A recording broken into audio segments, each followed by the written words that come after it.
Now, for more perspective on the way this war has played out, we're joined in the studio by our own Natasha Kirtchuk, anchor and correspondent at Erudite 24 News. And, Natasha, you took on you got some special perspective. I mean, in the early weeks of the war, I mean, you were there on the borders.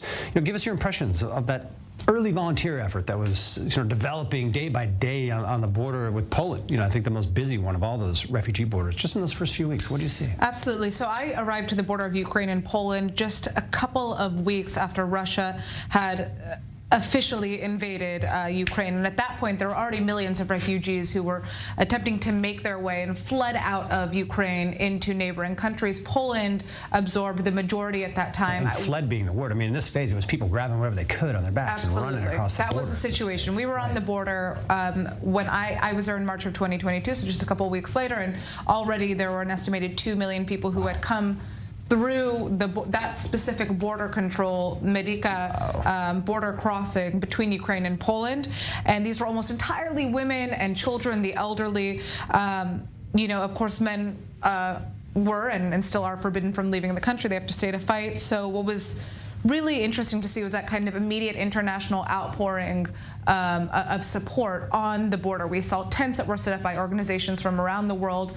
They were receiving refugees who were dealing with a lot of mental trauma. There were obviously injuries, but also a lot of pregnant mothers, elderly women who didn't have access per se to medication. They had been cut off completely, people with chronic illnesses. So you're dealing with such a wide array of different issues on the ground. And most interestingly, the first tent at the Medica border crossing, and this is of course the most busy border crossing between Poland and Ukraine. Keep in mind, a lot more people were coming into Poland at that point because it's an EU nation.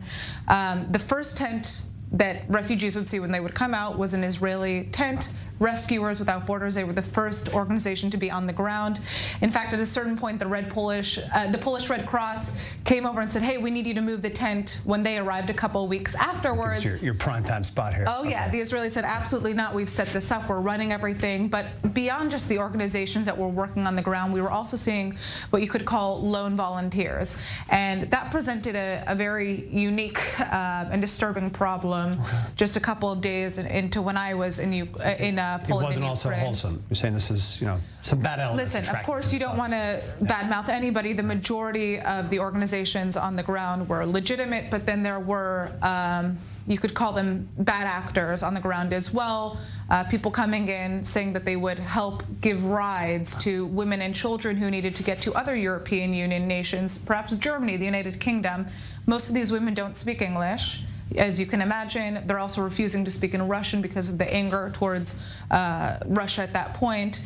And so a lot of women were getting picked up, and that's when we started hearing about the human trafficking issue. So this was really a very dire time. Obviously, we've continued to see a major outpouring, a major flooding of refugees across Europe, but at that time it was a lot less organized. A year in now, where does the refugee crisis sit, or roughly? Right. So, I was just looking at those numbers. So like I said, in March of 2022, we were already looking at 2 million people who had come into Poland.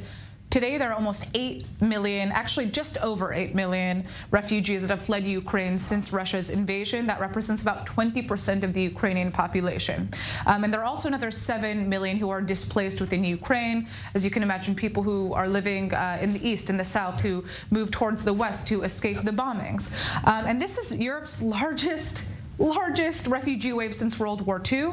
The demographic profile, like I said, is very different. We're looking at primarily women and children under the age of 40. And the majority of these refugees are now in the European Union. About 5 million of them are registered for what would be called temporary protection in the EU, so they are able to have access to work and housing. Estonia, Poland, and the Czech Republic took in the most. But again, these are people who want to go home ultimately, and they have nowhere to go right now. Extremely unsettled situation, but important to get the update and fascinating to get your perspective from those early days, Natasha.